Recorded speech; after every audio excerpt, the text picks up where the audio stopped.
Samwiri ekyokubiri essula esooka okutuuka ku yokutaano. Awo olwatuuka Sawulo ng'amaze okufa, Dawudi ng'akomyewo ng'amaze okutta Abamaleki, era Dawudi ng'amaze ennaku 2 mu Zikulagi. Awo olwatuuka ku lunaku olwokusatu, laba omusajja n'ava mu lusiisira eri Sawulo ng'ayuzizza ebyambalo bye n'ettaka nga liri ku mutwe gwe. Awo olwatuuka bwe yajja eri Dawudi n'avuunama ne yeeyanza. Dawudi n'amugamba nti ovaawa, n'amugamba nti mponye mu lusiisira lwa Isirayiri. Dawudi n'amugamba nti bali batya, nkwegayiridde mbuulira. N'addamu nti abantu badduse mu lutalo, era n'abantu bangi bagudde nga bafudde, ne Sawulo ne Yonasaani mutabani we bafudde nabo. Dawudi n'agamba omulenzi eyamubuulira nti omanyira ku ki nga Sawulo ne Yonasaani mutabani we bafudde? Omulenzi eyamubuulira n'ayogera nti bwe nali ndi awo ku lusozi Girubowa, laba Sawulo ne yeesigama ku ffumu lye. Awo laba amagaali n'abeebagala embalaasi ne bamukooka. Awo bwe yakebuka n'andaba n'ampita, ne nziramu nti nze nzuuno, n'aŋŋamba nti gwani? Ne muddamu nti nze ndi Mwamaleki, n'aŋŋamba nti nkwegayiridde yimirira ku mabbali gange onzite, kubanga obubalagaze bunkutte, kubanga obulamu bwange bukyali bulamu mu nze. Awo ne nnyimirira ku mabbali ge ne mutta, kubanga nategeerera ddala nga tayinza kuba mulamu ng'amaze okugwa. Ne ntwala engule eyali ku mutwe gwe n'ekikomo ekyali ku mukono gwe, era mbireese wano eri mukama wange. Awo Dawudi n'akwata engoye ze n'aziyuza, era bwe batyo abasajja bonna abaali naye. Ne bawuubala ne bakaaba amaziga ne basiiba ne bazibya obudde, olwa Sawulo n'olwa Yonasaani mutabani we, n'olw'abantu ba Mukama n'olw'ennyumba ya Isirayiri, kubanga bagudde n'ekitala. Dawudi n'agamba omulenzi eyamubuulira nti oli waawa? N'addamu nti nze ndi mwana wa munnaggwanga Omwamaleki. Dawudi n'amugamba nti kiki ekyakulobera okutya okugolola omukono gwe okuzikiriza oyo Mukama gwe yafukako amafuta? Dawudi n'ayita omu ku balenzi n'ayogera nti sembera omugweko, n'amufumita n'afa. Dawudi n'amugamba nti omusaayi gwo gubeere ku mutwe gwo, kubanga akamwa ko ye mujulirwa gy'oli ng'oyogera nti nzisa oyo Mukama gwe yafukako amafuta. Awo Dawudi n'akungubagira Sawulo ne Yonasaani mutabani we okukungubaga kuno. N'alagira okuyigiriza abaana ba Yuda oluyimba olw'omutego, laba lwawandiikibwa mu kitabo kya Yasali. Ekitiibwa kyo ayi Isirayiri kittiddwa ku bifo byo ebigulumivu. Ab'amaanyi nga bagudde, temukibuuliranga mu Gaasi, temukyatulanga mu nguudo za Asukulooni. Abawala b'Abafirisuuti baleme okusanyuka, abawala b'abatali bakomole baleme okujaguza. Mmwe ensozi za Girubowa, kummwe kuleme okubaako omusulo newankubadde enkuba, newankubadde ensuku ez'ebiweebwayo, kubanga eyo engabo ey'ab'amaanyi gye yasuulibwa obubi, engabo ya Sawulo ng'ataafukibwako mafuta. Omutego gwa Yonasaani tegwakyukanga nnyuma okuva ku musaayi gw'abattibwa ku masavu g'ab'amaanyi, n'ekitala kya Sawulo tekyakomangawo nga kyereere. Sawulo ne Yonasaani baali balungi era baakusanyusa mu bulamu bwabwe, ne mu kufa kwabwe tebaayawulibwa. Baali bambira okusinga empungu, baali b'amaanyi okusinga empologoma. Mmwe abawala ba Isirayiri mukaabire Sawulo, eyabambaza engoye ezitwakaala ez'okwesiima, eyayonja ebyambalo byammwe ne zaabu. Ab'amaanyi nga bagudde wakati mu lutalo. Yonasaani attiddwa ku bifo byo ebigulumivu. Nkunakuwalidde muganda wange Yonasaani, wansanyusanga nnyo nnyini. Okwagala kwo gye ndi kwali kwa kitalo nga kusinga okwagala kw'abakazi. Ab'amaanyi nga bagudde n'ebyokulwanyisa nga bizikiridde. Samwiri ekyokubiri essula ey'okubiri. Awo olwatuuka oluvannyuma lw'ebyo Dawudi n'abuuza Mukama ng'ayogera nti nyambuke mu kyonna ku bibuga bya Yuda? Mukama n'amugamba nti yambuka. Dawudi n'ayogera nti nnaayambuka wa? N'ayogera nti e Kebbulooni. Awo Dawudi n'ayambuka era ne bakazi be bombi, Akinowamu Omuyezuleeri ne Abigayiri mukazi wa Nabali Omukalumeeri, n'abasajja be abaali naye n'abambusa, buli muntu n'ab'omu nnyumba ye, ne babeera mu bibuga eby'omu Kebbulooni. Awo abasajja ba Yuda ne bajja ne bafukira eyo amafuta ku Dawudi okuba kabaka w'ennyumba ya Yuda. Ne bamubuulira Dawudi nti ab'e Yabesugireyaadi be baaziika Sawulo. Awo Dawudi n'atumira ab'e Yabesugireyaadi ababaka n'abagamba nti muweebwe Mukama omukisa, kubanga mwalaga mukama wammwe ekisa kino ye Sawulo ne mumuziika. Era nno Mukama abalage ng'ekisa n'amazima. Nange ndibasasula ekisa kino kubanga mwakola ekigambo kino. Kale nno emikono gyammwe gibe n'amaanyi era mube bazira, kubanga Sawulo mukama wammwe afudde, era ennyumba ya Yuda banfuseeko amafuta okuba kabaka waabwe. Era Abuneeri mutabani wa Neeri omukulu w'eggye lya Sawulo yali atuute Isubosesi mutabani wa Sawulo, n'amusomosa n'amutwala e Makanayimu. n'amufuula kabaka w'e Gireyaadi, era ow'Abasuuli, era ow'e Yezuleeri, era owa Efulayimu, era owa Benyamini, era owa Isirayiri yenna. Isubosesi mutabani wa Sawulo yali yakamaze emyaka 4 bwe yatanula okufuga Isirayiri, n'afugira emyaka 2, naye ennyumba ya Yuda ne bagoberera Dawudi. N'ebiro Dawudi bye yamala nga ye kabaka w'ennyumba ya Yuda mu Kebbulooni byali myaka 7 ko emyezi 6. Awo Abuneri mutabani wa Neeri n'abaddu ba Isubosesi mutabani wa Sawulo ne bava e Makanayimu ne bagenda e Gibyoni. Yowabu mutabani wa Zeruyiya n'abaddu ba Dawudi ne bafuluma ne basisinkana nabo ku kidiba ky'e Gibyoni ne batuula, bano emitala w'eno ow'ekidiba ne bali emitala w'eri ow'ekidiba. Awo Abuneri n'agamba Yowabu nti nkwegayiridde abalenzi bagolokoke bazanyire mu maaso gaffe. Yowabu n'ayogera nti bagolokoke. Awo ne bagolokoka ne basomoka nga babaliddwa. Aba Benyamini ne Isubosesi mutabani wa Sawulo 12 ne ku baddu ba Dawudi 12 ne bakwata buli muntu munno omutwe ne bafumita buli muntu olubirizi lwa munne n'ekitala. Awo ne bagwira wamu. Ekifo ekyo kyekyava kiyitibwa Perukasukazurimu ekiri mu Gibyoni. Olutalo ne luba lukakanyavu nnyo ku lunaku olwo. Abuneri n'agobebwa n'abasajja ba Isirayiri mu maaso g'abaddu ba Dawudi. Era batabani ba Zeruyiya bonsatule baali eyo, Yowabu ne Abiyasaali ne Asakeri, era Asakeri yali wambiro ng'empeewo ey'omu ttale. Asakeri n'agoberera Abuneri, awo ng'agenda nga takyama ku mukono gw'eddyo newankubadde ku gwa kkono okugoberera Abuneri. Awo Abuneri n'akebuka n'ayogera nti Asakeri gwe wuuyo, n'addamu nti nze nzuuno. Awo Abuneri n'amugamba nti kyama ku mukono ogwa ddyo oba ogwa kkono, okwate omu ku balenzi weetwalire ebyokulwanyisa bye. Naye Asakeri n'atakkiriza kukyama obutamugoberera. Awo Abuneri n'agamba Asakeri nate nti kyama obutangoberera, kiki ekinaaba kikunkubya wansi? Awo ndimuyimusiza nti amaaso gange Yowabu muganda wo. Naye n'agaana okukyama. Abuneri kyeyava mufumita olubuto n'omuwunda gw'effumu. Effumu ne liyitamu ne liggukira ennyuma we, n'agwira awo n'afiira mu kifo omwo. Awo olwatuuka abo bonna abaatuuka mu kifo Asakeri we yagwira n'afa ne bayimirira.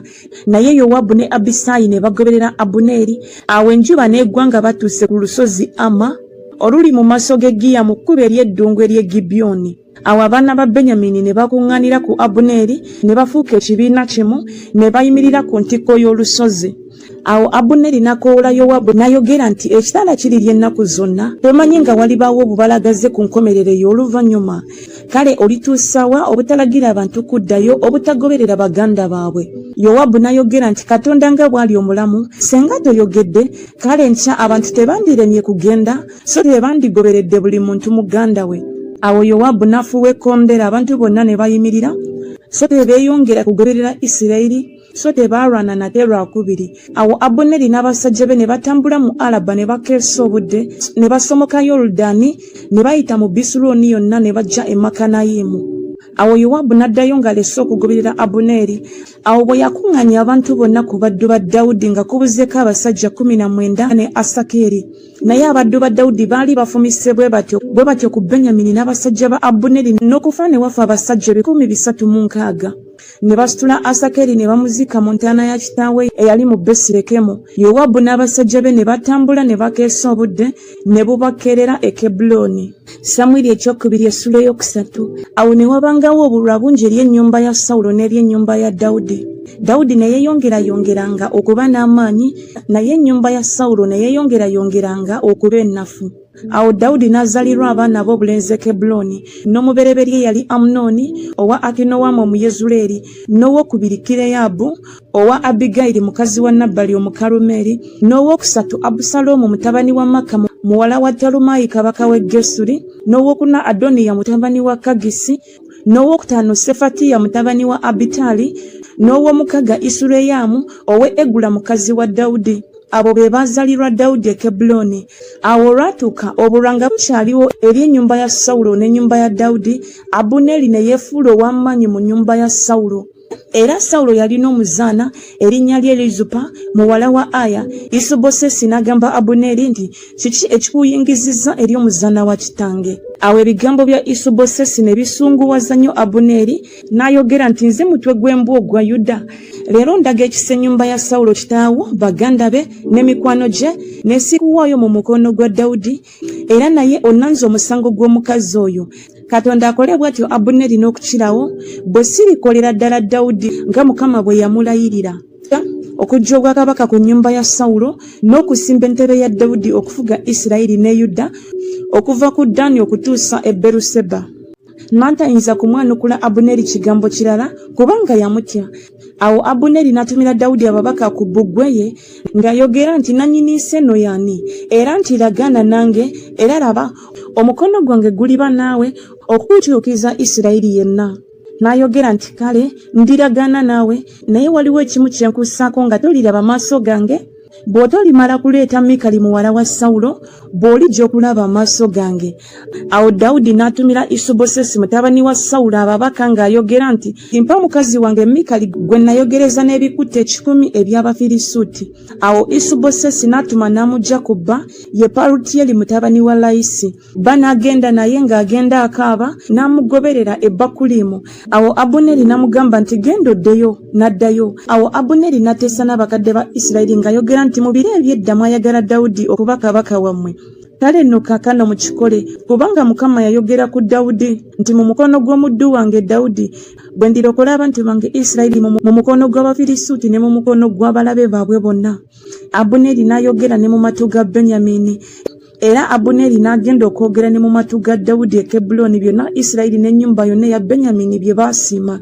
Awo Abuneri n'ajja eri Dawudi e Kebbulooni n'abasajja 20 wamu naye. Dawudi n'afumbira embaga Abuneri n'abasajja abaali naye. Awo Abuneri n'agamba Dawudi nti nagolokoka ne ŋŋenda ne nkuŋŋaanya Isirayiri yenna eri mukama wange kabaka balagane endagaano naawe era ofuge bonna emmeeme yo beyeegomba. Dawudi n'asindika Abuneri n'agenda mirembe. Awo laba abaddu ba Dawudi ne Yowaabu ne bakomawo okukwekweta ne baleeta nabo omunyago mungi. Naye Abuneri teyali ne Dawudi e Kebbulooni kubanga yali amusindise naye ng'azzeeyo mirembe. Awo Yowaabu n'eggye lyonna eryali naye bwe baatuuka ne babuulira Yowaabu nti Abuneri mutabani we Neriya yazze eri kabaka era yamusindise era yagenze mirembe. Awo Yowaabu n'ajja eri kabaka n'ayogera nti okoze ki? Laba Abuneri yazze gy'oli, wamusindikidde ki era agendedde ddala? Omanyi Abuneri mutabani wa Neri ng'azze okukulimba n'okumanya bw'ofuluma n'oyingira n'okumanya byonna by'okola. Awo Yowaabu bwe yafuluma okuva eri Dawudi n'atuma ababaka okugoberera Abuneri ne bamukomyawo okuva ku lwazi lwa Siira naye Dawudi n'atakimanya. Awo Abuneri bwe yakomawo e Kebbulooni Yowaabu n'amwawulamu n'amutwala mu mulyango wakati okwogera naye mu kyama n'amufumitira eyo olubuto n'afa olw'omusaayi gwa Asakeri muganda we. Awo oluvannyuma Dawudi bwe yakiwulira n'ayogera nti nze n'obwakabaka bwange tetuliiko musango mu maaso ga Mukama ennaku zonna ogw'omusaayi gwa Abuneri mutabani wa Neeri gugwe ku mutwe gwa Yowaabu ne ku nnyumba yonna eya kitaawe. So mu nnyumba ya Yowaabu temubulanga muziko oba mugenge oba yeesigama ku muggo oba agwa n'ekitala oba abulwa emmere. Bwe batyo Yowaabu ne Abisayi muganda we bwe batta Abuneri kubanga yali asse muganda waabwe Asakeri e Gibeyoni mu lutalo. Awo Dawudi n'agamba Yowaabu n'abantu bonna abaali naye nti muyuze engoye zammwe mwesibe ebibukutu mukaabe mu maaso ga Abuneri. Kabaka Dawudi n'agoberera olunyo ne baziika Abuneri e Kebbulooni. Kabaka n'ayimusa eddoboozi lye n'akaaba ku ntaana ya Abuneri, abantu bonna ne bakaaba amaziga. Kabaka n'akungubagira Abuneri n'ayogera nti Abuneri yandifudde ng'omusirusiru bw'afa. Emikono gyo tegyasibibwa so n'ebigere byo tebyateekebwa mu masamba ng'omuntu bw'agwa mu maaso g'abaana b'obutali butuukirivu bwe wagwa bw'otyo. Abantu bonna ne bamukaabira nate amaziga. Abantu bonna ne bajja okuliisa Dawudi emmere obudde nga bukyali bwa misana. Naye Dawudi n'alayira ng'ayogera nti Katonda nkole bw'atyo n'okukirawo bwe naakomba ku mmere oba ku kirala kyonna okutuusa enjuba lw'eneegwa. Abantu bonna ne bakitegeera ne kibasanyusa era nga kabaka byonna bye yakola byasanyusanga abantu bonna. Awo abantu bonna ne Isirayiri yenna ne bategeera ku lunaku olwo nga tekyava eri kabaka okutta Abuneri mutabani wa Neeri. Kabaka n'agamba abaddu be nti temumanyi nga mu Isirayiri mugudde leero omusajja omukulu era ow'ekitiibwa. Nange leero ndi munafu newankubadde nga nfukiddwako amafuta okuba kabaka. N'abasajja bano batabani ba Zeruyiya bannyinza obukakanyavu. Mukama asasule akoze ekibi ng'obubiibwe bwe buli. Samwiri ekyokubiri essula ey'okuna. Awo Isubosesi mutabani wa Sawulo bwe yawulira Abuneri ng'afiiridde e Kebbulooni, emikono gye ne giyongobera, Abayisirayiri bonna ne beeraliikirira. Era Isubosesi mutabani wa Sawulo yalina abasajja babiri abaami b'ebibiina. omu erinnya lye Baana n'owokubiri erinnya lye Lekabu, batabani ba Limoni Omuberosi ow'okubaana ba Benyamini, kubanga ne Berosi kyabalirwa Benyamini. Ab'e Berosi ne baddukira e Gatayimu ne babeera eyo na guno gujjwa. Era Yonasani mutabani wa Sawulo yalina omwana eyalemala ebigere, yali yakamaze emyaka 5. Ebigambo bwe byatuuka okuva mu Yezuleeri ebya Sawulo ne Yonasani, omulezi we n'amusitula n'adduka. Awo olwatuuka bwe yayanguwa okudduka n'agwa n'alemala, n'erinnya lye lyali Mefibosesi. Awo batabani ba Limoni Omuberosi, Lekabu ne Baana ne bagenda ne batuuka mu nnyumba ya Isubosesi omusana nga gukazizza, bwe yali ng'awumudde mu ttuntu. Ne bajjayo wakati mu nnyumba ng'abagala okukima eŋŋano, ne bamufumita olubuto. Lekabu ne Baana muganda we ne bawona. Awo bwe batuuka mu nnyumba ng'agalamidde ku kitanda kye mu nju ye, ne bamufumita ne bamutta, ne bamusalako omutwe, ne batwala omutwe gwe, ne batambula mu kkubo erya Alaba ne bakeesa obudde. Ne bamuleetera Dawudi omutwe gwa Isubosesi Kebbulooni, ne bagamba kabaka nti laba omutwe gwa Isubosesi mutabani wa Sawulo, omulabe wo eyanoonya obulamu bwo. Era Mukama awalanye eggwanga lya mukama wange kabaka leero ku Sawulo ne ku zadde lye. Awo Dawudi n'addamu Lekabu ne Baana muganda we, batabani ba Limoni Omuberosi, n'abagamba nti Mukama nga bw'ali omulamu eyanunula emmeeme yange mu kulaba ennaku kwonna, omuntu bwe yambuulira nti laba Sawulo afudde, ng'alowooza okuleeta ebigambo ebirungi, awo ne mukwata ne muttira Zikulagi, ye mpeera gye namuwa olw'ebigambo bye. Kale abantu ababi nga batidde omuntu omutuukirivu mu nnyumba ye ku kitanda kye, sirisinga nnyo kaakano okuvunaana musaayi gwe mu mukono gwammwe ne mbajja ku nsi.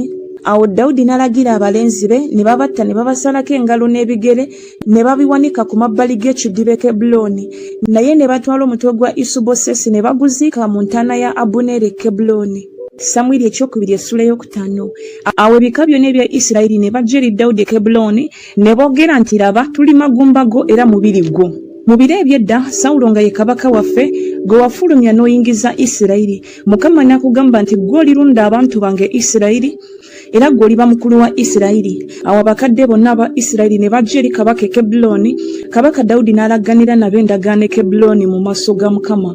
Ne bamufukako Dawudi amafuta okuba kabaka wa Isirayiri. Dawudi yali yakamaze emyaka 3 bwe yatanula okufuga, n'afugira emyaka 4. Yafugira Yuda Kebbulooni emyaka 7 ko emyezi 6, ne mu Yerusaalemi yafugira Isirayiri yenna ne Yuda emyaka 33. Awo kabaka n'abasajja be ne bagenda e Yerusaalemi okulwana n'Abayebusi abaatuula mu nsi, abagamba Dawudi nti bw'otolimalawo bazibe b'amaaso n'abawenyera, toliyingira muno, nga balowooza nti Dawudi tayinza kuyingira muno. Era naye Dawudi n'amenya ekigo kya Sayuuni, ekyo kye kibuga kya Dawudi. Dawudi n'ayogera ku lunaku olwo nti buli anatta Abayebusi ayambuka awali olusalosalo, ate abazibe b'amaaso n'abawenyera emmeeme ya Dawudi beekyawa. Kyebanva boogera nti waliwo abazibe b'amaaso n'abawenyera, tayinza kuyingira mu nnyumba. Dawudi n'abeera mu kigo n'akiyita ekibuga kya Dawudi. Era Dawudi yazimba okwetooloola okuva e Miiro n'okuzza munda. Awo Dawudi ne yeeyongerayongeranga okuba omukulu, kubanga Mukama Katonda ow'eggye yali naye. Awo Kiramu kabaka w'e Ttuulo n'atumira Dawudi ababaka n'emivule n'ababazzi n'abazimbi b'amayinja, ne bazimbira Dawudi ennyumba. Awo Dawudi n'ategeera nga Mukama amunywezezza okuba kabaka wa Isirayiri, era ng'agulumizizza obwakabaka bwe ku lw'abantu be Isirayiri. Awo Dawudi ne yeeyongera okuwasa abazaana n'abakazi ng'abajja mu Yerusaalemi ng'amaze okuva e Kebbulooni. Dawudi n'azalirwa nate abaana ab'obulenzi n'ab'obuwala, era gano ge mannya g'abo abaamuzalirwa mu Yerusaalemi: Samuwa ne Sobabu ne Nasani ne Sulemaani ne Ibali ne Eriswa ne Nefagi ne Yafiya ne Erisama ne Eriyadi ne Erifereti. Awo Abafirisuuti bwe baawulira nga bamaze okufukako Dawudi amafuta okuba kabaka wa Isirayiri, Abafirisuuti bonna ne bambuka okunoonya Dawudi. Dawudi n'akiwulira n'aserengeta mu mpuku. Awo Abafirisuuti baali bazze ne bayanjala mu kiwonvu Lefayimu. Awo Dawudi n'abuuza Mukama nti, nyambuke eri Abafirisuuti onoobagabula mu mukono gwange? Mukama n'agamba Dawudi nti, yambuka, kubanga siireme kugabula Abafirisuuti mu mukono gwo. Dawudi n'ajja e Baaluperazimu, Dawudi n'abakubira eyo, n'ayogera nti, Mukama menya abalabe bange ng'amazzi bwe gamenya. Kyeyava atuuma ekifo ekyo erinnya lyakyo Baalupera. Ne baleka eyo ebifaananyi byabwe, Dawudi n'abasajja be ne babitwala. Awo Abafirisuuti ne beeyongera okwambuka olwokubiri ne bayanjala mu kiwonvu Lefayimu. Awo Dawudi bwe yabuuza Mukama n'ayogera nti toyambuka, weetoolole ennyuma waabwe obafulume mu maaso g'emitugunda. Awo olunaatuuka bw'onoowulira eddoboozi ery'okutambula ku masanso g'emitugunda, n'olyoka ogolokoka, kubanga awo Mukama ng'akukulembedde okukuba eggye ly'Abafirisuuti. Awo Dawudi n'akola bw'atyo nga Mukama bwe yamulagira, n'atta Abafirisuuti okuva e Geba okutuusa lwe yatuuka e Gezeri.